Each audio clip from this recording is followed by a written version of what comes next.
Simply drag and drop the media thumbnail onto the timeline at the bottom of the screen.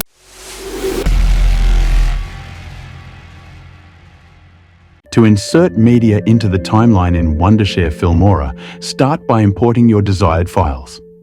Click the Import button in the Project Media panel and select the video, audio, or image files you want to use. Once the files appear as thumbnails in the Project Media panel, you can add them to the timeline.